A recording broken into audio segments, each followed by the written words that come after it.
Chapter 60, Chapter 52. Eliza woke up feeling strange. This in and of itself wasn't unusual. Eliza was used to feeling strange. Used to an uncomforting cold in her lungs, a small hum of restlessness in her veins when she stayed too long in the quiet, went too long without a fight. She was well accustomed to the ever-burning fervor that she could never seem to quite shake off, and she had grown used to that over the years. This was different. It felt as though something had been carved out of her, a rattling sort of hollowness settling into her lungs, the cold carving into her bones, unlike the usual restlessness she was constantly haunting by. Eliza stretched out, much like a cat, as she tried to shake off the clammy feeling, savoring the last few moments of warmth and comfort beneath her thick quilt before she dragged herself out of bed. Today was a big day. She had no time to waste. Humming slightly to herself, she tried to tame her hair, the odd feeling fading into the background as she got herself ready. Nodding at her reflection, Eliza grabbed her purple robes and slung them casually over her shoulders and started to head towards the common room. Today was Samhain, and it was also time for another Wisengamot meeting. Hopping down from the last of the stairs, Eliza smiled slightly when she spotted Daphne perched on the edge of the armchair, heels clicking together as she swung her legs back and forth, evidently waiting for the rest of them to drag themselves out of bed. Daphne glanced up and frowned.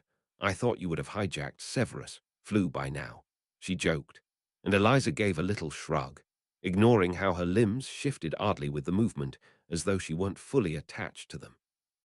"Breakfast is the most important meal of the day, Daphne," Eliza said instead, and swished out of the common room with Daphne falling into step beside her. "You never eat breakfast," Daphne protested. "In fact, you've told me on multiple occasions. Why have breakfast when I can have coffee?"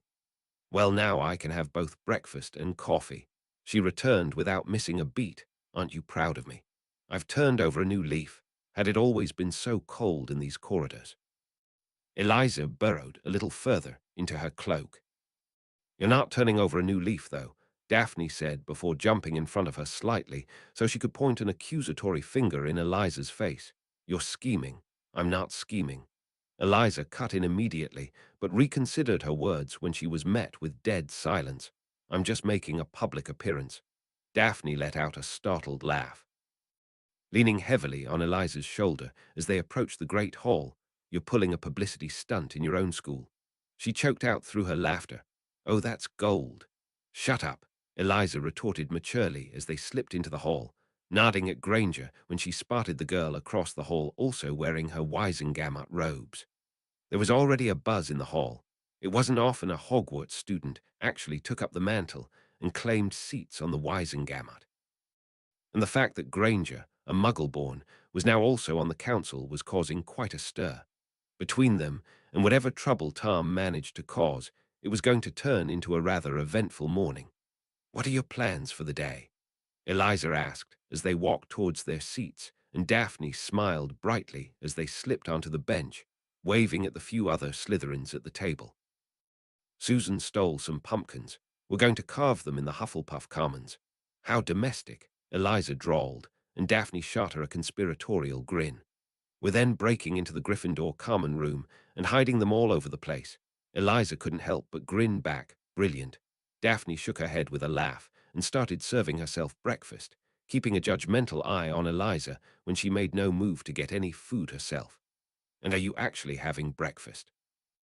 Daphne said, the mild undercurrent of a threat in her voice, and Eliza hummed slightly, pouring herself a steaming cup of coffee as she glanced down the table.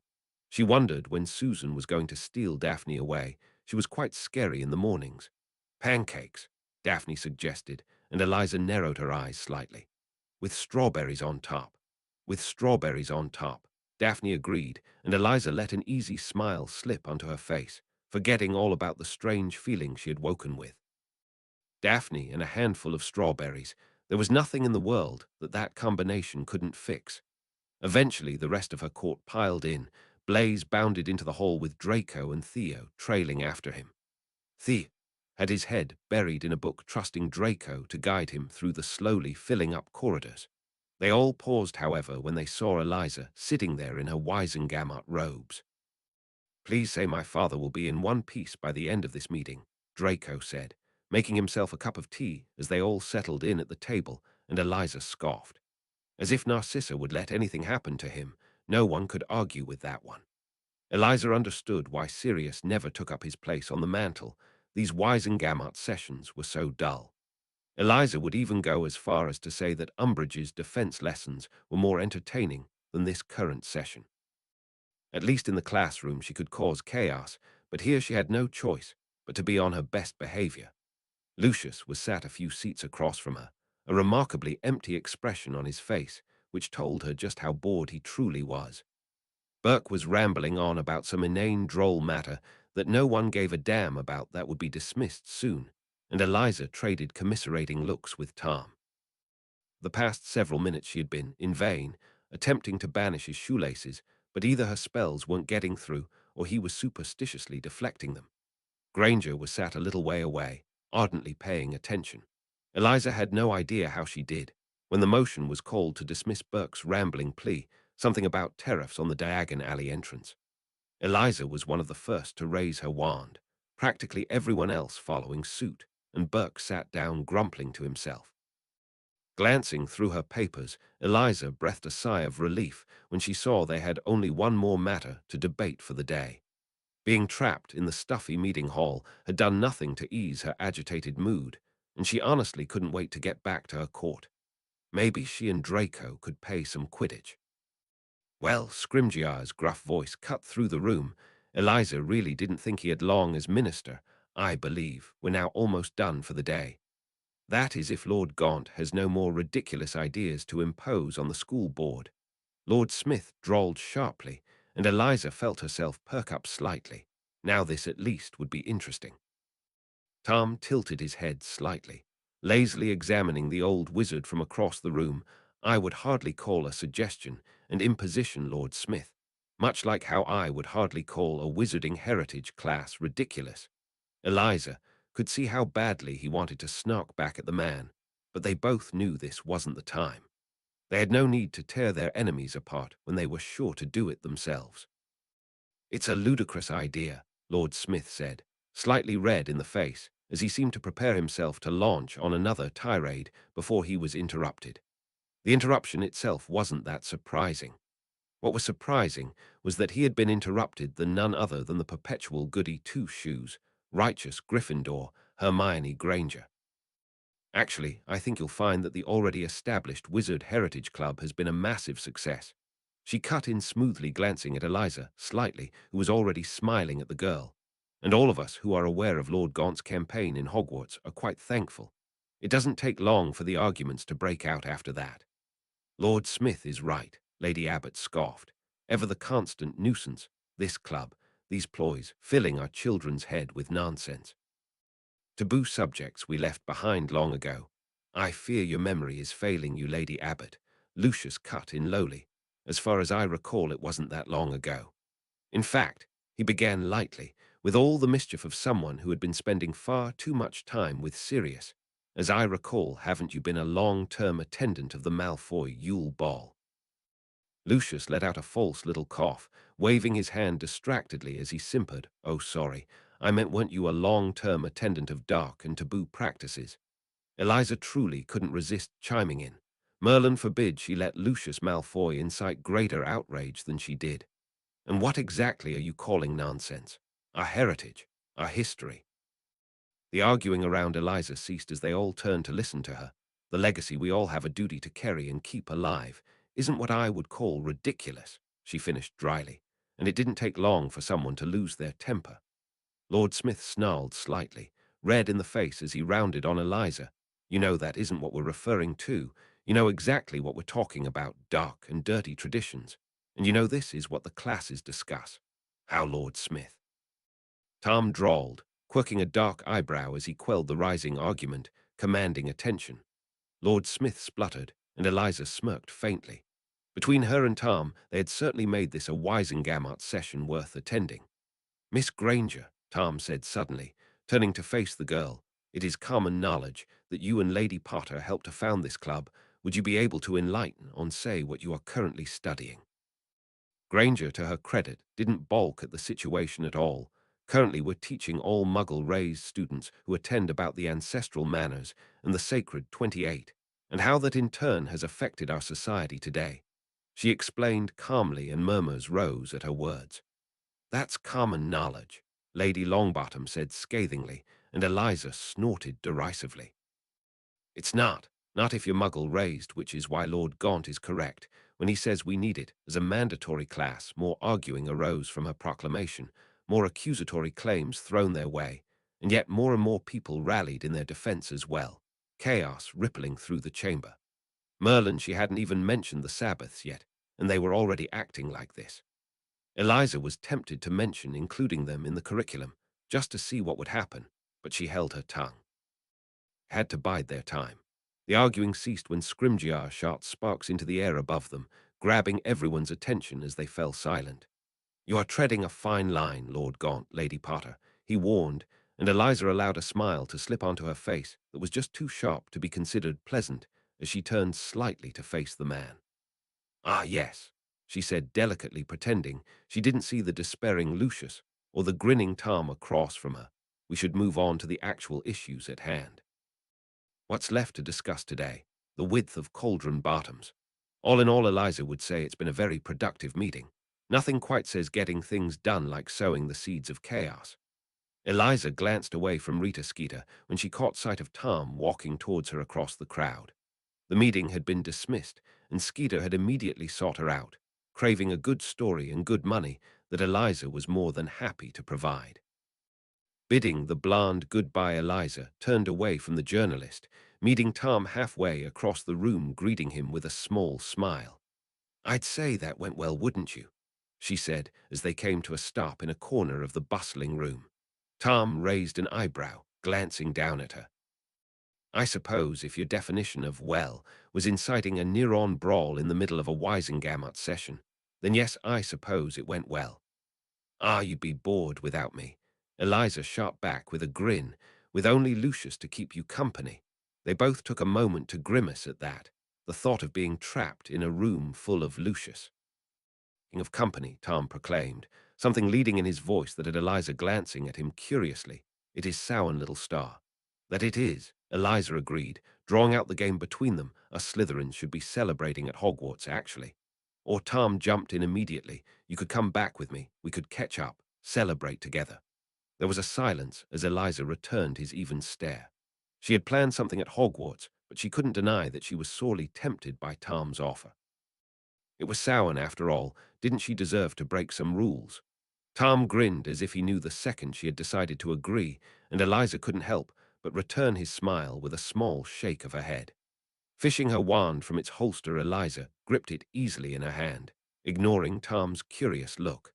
Breathing in deeply to settle herself, Eliza flicked her wand, casting the spell. She watched proudly as her familiar hippogriff patroness appeared in front of her, trotting around in circles as it flung its head, capturing the attention of the few people left inside the chamber. Can you tell Thea not to take over for me tonight? I'm catching up with an old friend, she said vaguely, in case the message found him when he was surrounded by other people. The downfalls of patroness messaging.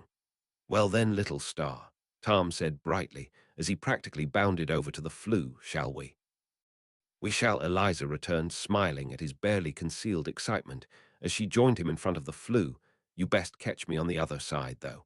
Of course, little star, he demurred, something else settling into his gaze before disappearing into the flames, leaving Eliza to follow through after him, ignoring the blatant staring of everyone else in the room. At least his Samhain wouldn't end in one of them being near dead. Perhaps she had spoken too soon. Tom, we can't murder Lady Abbott just because you think she's irritating. Well, why not? He returned evenly, titling his head upside down slightly so he could see her from where he was lying sprawled out on the sofa. Eliza herself had taken residency of the ridiculously large armchair across from him, throwing her legs over the side as they talked, killing the time before they conducted their very own Samhain ritual. Tom's manor was covered with so many wards the ministry wouldn't be able to track anything.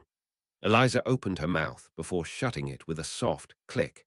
It wasn't like either of them truly cared about the legality of the matter.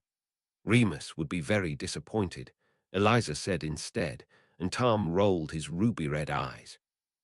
I hardly think he's going to be disappointed in me. He will, Eliza said seriously, continuing the bit. He'll give you his patented disappointed mum stare, and he'll pack you up to Dark Lord rehab. Tom let out a mild protest, but Eliza continued to speak over him. And you'll never be allowed over to our house again. She finished, and he let out a scoff. As if he would know if I'm in your house, Tom said self-assuredly, and Eliza rose an eyebrow pointedly. He knew you came round on my birthday. If Tom was surprised, he didn't let himself show it, and so instead Eliza chose to move on quickly. So now you know that we can't murder Lady Abbott. Someone else could, though. Tom let out a considerate hum, returning to his previous sprawled-out position watching the flames crackle in the fireplace. A comfortable silence settled around them, and Eliza took another sip of her coffee. It tasted faintly of cinnamon, and she couldn't help but savor the taste. She watched as Tom glanced at the old grandfather clock in the corner and finished off his own drink, banishing it into the kitchen with an absent wave of his hand. Eliza pulled herself up into a sitting position as she watched Tom busy himself with setting up the small coffee table between them. This ceremony would be a bit different to Eliza's usual one. It was only the two of them, smaller, intimate. The last time they had tried to celebrate a Sabbath, Yule in fourth year, it had ended in disaster. She hoped tonight would be different. A single solitary candle was lit in between them, and Eliza watched as Tom pricked his thumb, dropping a few beads of blood into the flames. Blood magic wasn't used on Samhain usually, but it did deepen the connection with ancestral magic, and Eliza found herself repeating Tom's gesture. The candle flared brighter as the ambient magic swelled and filled the room, and Eliza shifted restlessly. The haunting feeling that had been clinging onto her all day resurged with a vengeance, and Eliza found herself gripping onto Tom's warm, calloused hands as she tried to block out the overwhelming magic swarming around them.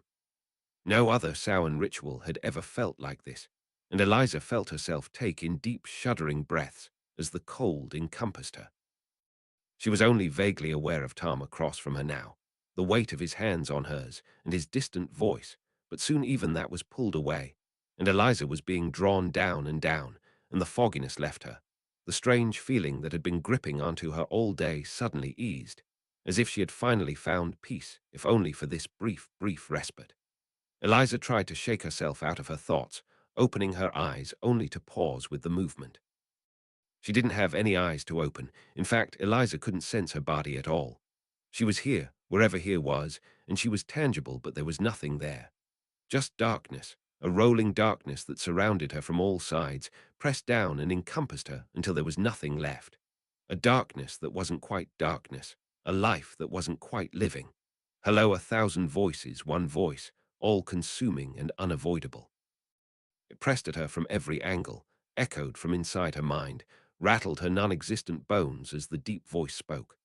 Hello, Eliza thought back, or perhaps she had said, this was a strange place. Hello, death, and so you know what I am. The voice came again, and if Eliza didn't know any better, she would say it was amused. The weight continued pressing against her, and Merlin, how she longed to have a wand in her hand, a knife in her boot, anything to hold on to other than the suffocating darkness. Other than horrible burning warmth and clammy cold of death itself. With a blink, everything shifted. Eliza let out a great shuddering breath, chill, biting air flooding her lungs suddenly as she stumbled, knees shaking. Glancing around wildly, Eliza clenched and unclenched her hands as she took in the sight around her. It was a barren place, but an improvement on the impenetrable darkness that surrounded her beforehand. She could make out poplar trees in the distance, and the grass beneath her feet crinkled and crackled as she shifted, dried and dead. There was a stream somewhere nearby, frosty waters traveling through the land, and even though the sun was shining, everything maintained a horrible scale of gray. Master of Death, the voice circled again, less crushing now. The wind picked up as it spoke, leaves swirling through the air as the voice spoke inside of Eliza's mind, seemingly coming from nowhere and everywhere at once. I have been waiting for you, she heard a dark, rasping voice state, and Eliza span around in surprise, not noticing the figure who had appeared behind her. They wore a fitted suit, made of the finest fabric she had ever seen, all in the same dull, monochromatic colors that surrounded them. She was reminded of a businessman and had to stifle a bitter smile. What was a death but a transaction? a life moving from one hand to another. They certainly looked human enough. They had the figure of one, although something about it screamed wrong. Something off and not quite right about the way they stood, the unnatural stillness as Eliza surveyed them. But all in all, even with the suit and the posture, they still looked remarkably dead. Any color their skin may have had was gone, a grey, sickly pallor taking its place. The hair that hung, draping down in a plait, also lacked color. Was not the straw blonde of Daphne or the white blonde of the Malfoys. It was just shockingly white and empty. As were the eyes, when Eliza braved a glance up, milky and unseeing, containing all the knowledge of the world. Death's lips pulled into a slow smile when they noticed her gaze, but again there was something unnatural about the movement, as if they had just remembered how to smile, stretching unused muscles. "And how long have you been waiting?" she asked, and even though her hands were trembling, her voice wasn't. She was not like Tom. She did not fear death. But she did feel fear, and coming face to face with an entity long believed folklore was enough to rattle her. A long time, or perhaps not long at all, they mused, and Eliza tried to bury her unease when she once again heard that detached, embodied voice. It was becoming less raspy the more they spoke. They found their own lilting words, a steady beat, as they settled more and more. But Eliza could see past the human facade, could see how the thing didn't sit quite right in flesh and bone. The masquerade of man would never be able to constrain such a thing. Death is a moment, not a time. There is no time here, just a beginning, not an end. Eliza couldn't help but ask, glancing up at the cloudless sky above them. They are one in the same. Silence settled around them, and Eliza, even though she was scared out of her mind, could feel her heart pounding calmly, felt her body settle unlike it had been all day. The restless escaped her as if something within her was trying to let her know they were safe, that they were home. "The veil between our worlds is the lowest tonight," Eliza murmured, knowing she could have whispered, and the entity would have heard her all the same. "Is that why you pulled me here?" Wherever they were. Maybe Eliza hadn't even left the boundaries of her own mind. Maybe death had just arrived in one of the shadowed corners, the memories she kept boxed away and hidden, the darkness she even hid from herself, and had taken momentary residence. "It is about time we met formally, instead of in one form or another, little master." Ignoring the cryptic comment, Eliza shuffled her feet, grasping for the meaning behind this strange and horrible encounter. "Is this about the Hallows?" "You want them back," Death laughed, and Eliza swore she heard bones shattering, a chill running straight through her. "The Hallows are yours, master. It takes more than them to become the master of death, as you would know." "Necromancy," she replied, and Death tilted their head, giving her that slow, horrible smile again, and Eliza was torn between her feelings. The part of her that was screaming to run and escape, the part that knew she was powerless here and despised the weakness, and the part of her, that restless part of her that finally felt as though it was home. "All my children carry pieces of me with them. It just so happens you have taken more than most," Death said, milky eyes looking at the stone on her finger, the faint scar on her face. Eliza tensed at the thought of the Horcrux. Tom was not the only one who had cheated Death. They both had in a way. Eliza should have died that night, and every night since then. Perhaps this was just Death collecting their dues.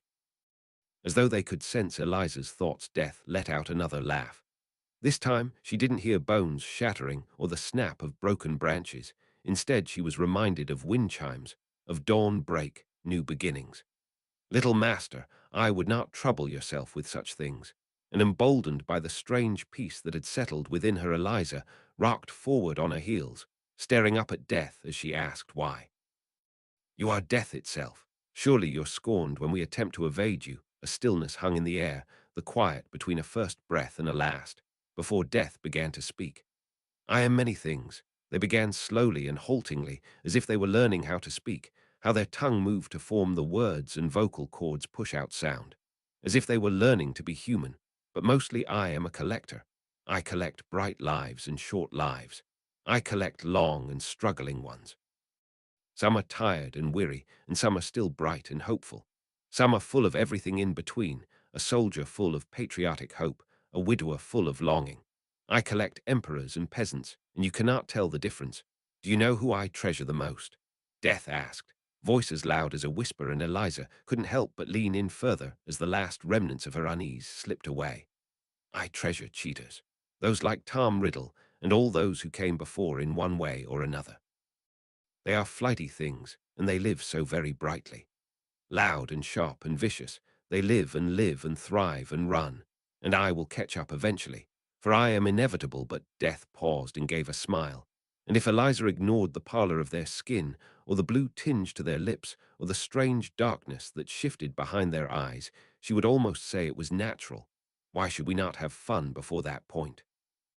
And for a second, the figure Death had built slipped, and Eliza was submerged in fragments of memories, of wars and tears and the first frost of winter, twigs snapping underfoot and acrid smoke, of laughter and warmth and an overwhelming, unrelenting hunger before it all disappeared, and she was once again facing a dead man walking.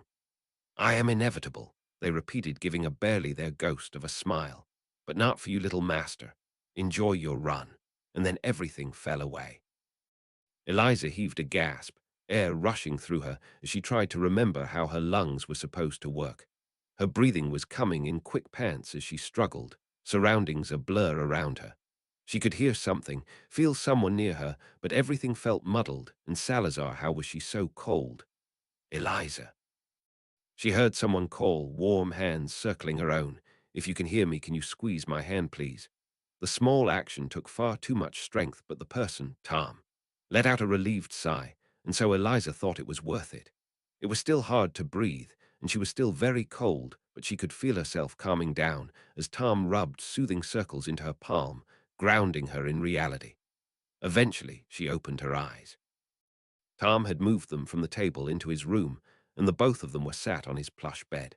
There were unused potions scattered all across his bedside table, and she was surrounded by a veritable mountain of blankets. Why did he own so many blankets? Nagini was staring at her from the headboard, and when Eliza met her gaze, the snake butted her head against Eliza's. Little speaker gave us a scare, the snake chided, and Eliza could only stare around in confusion, finally looking towards Tom. She was pressed into his side, his hands holding hers, and even now Eliza could see the remnants of panic clinging to him, wild-eyed and mussed hair. What happened? She rasped, and Tom immediately summoned some water for her, helping her hold it in her shaking and still somewhat numb hands. I was hoping you could tell me that. He returned evenly. 1 minute we were doing the Samhain ritual, and the next you just sort of freeze. Tom explained, recalling the memory. You collapsed across the table, and you were so cold, and you were barely breathing. It was like you were dying all over again, only this time there was no wound. Nothing I could. Tom cut himself off and tightened his grip on her hand. Curse your Potter luck, he said, trying to dispel the tension, and Eliza snorted. You're the one who cursed Samhain. I'd have no trouble if it weren't for you. I find that hard to believe, he replied drolly. I'm okay, Eliza reassured as he clung onto her. I'm cold, but I'm alive. I'm here. I'm safe. And with that a comforting silence settled over them, interrupted only by Nagini's soft hisses as she basked in the warmth of Eliza's blanket mountain. What happened, Eliza? Tom asked softly, and Eliza let out a little sigh, wondering how the hell she would even begin to explain the situation. You know the tale of the three brothers, Eliza said lightly after some time had passed, absently playing with Tom's fingers as he turned his ruby-red gaze onto her. Yes, you had the invisibility cloak, correct. And you are a descendant of the Peveriless, which would explain your necromancy, Tom summarized, and Eliza nodded her head. Ring, the gaunt ring, is the resurrection stone, a brief short inhale, but no move to interrupt her. And Dumbledore's wand was the Elder Wand, and when I disarmed him, it became yours, Tom murmured, wide-eyed, and Eliza nodded once again. And when one gathers all three hallows, it said that they become the master of death. Tom let out a splutter, almost the most caught off guard she's Eve heard him. But that's just a fable. Death isn't, it's not. Then who did I meet tonight? Eliza cut in softly, and Tom stilled next to her, wound tightly as though if he could he would outrun truth itself. The veil between our worlds is thinnest tonight, and death reached out to greet their new master. A thick, horrible silence settled over them, until Tom let out a soft hum. I wonder what seat that would claim on the Wisengamot. It was stupid. It was so stupid that after being told his greatest fear was a real entity that was now bound to Eliza, that Eliza had spoken to death itself, and was now its master, that Tom was inevitably drawn back to political scheming. Eliza had almost died tonight, not for the first time, and this was yet another Samhain ruined by some sort of life-threatening accident, and Tom was surely thinking about giving Lady Abbot a heart attack. It was so stupid. Eliza couldn't help but laugh loudly anyway, manic giggles escaping her. Imagine, she tried saying between her laughter, imagine if this had happened at Hogwarts. Nothing to see here, folks, just communing with the dead. Poor Severus, Tom said, tone bright. How to deal with possessed Potters 101. I wasn't possessed, Eliza screeched indignantly, laughing so hard she fell back into the bed gasping for breath. Master of Death, Tom continued, full-time Ouija board. I bet Lady Abbot would drop dead from shock. Would death even take her? Should you ask? Stop, Eliza choked out, wondering it. The hysteria was finally getting to her as her laughter came to a slow stop. She snuggled further into the blanket cave, feeling warmth return to her bit by a bit as she and Tom finally rested in the silence. What were they like? Tom asked quietly sometime later. Death.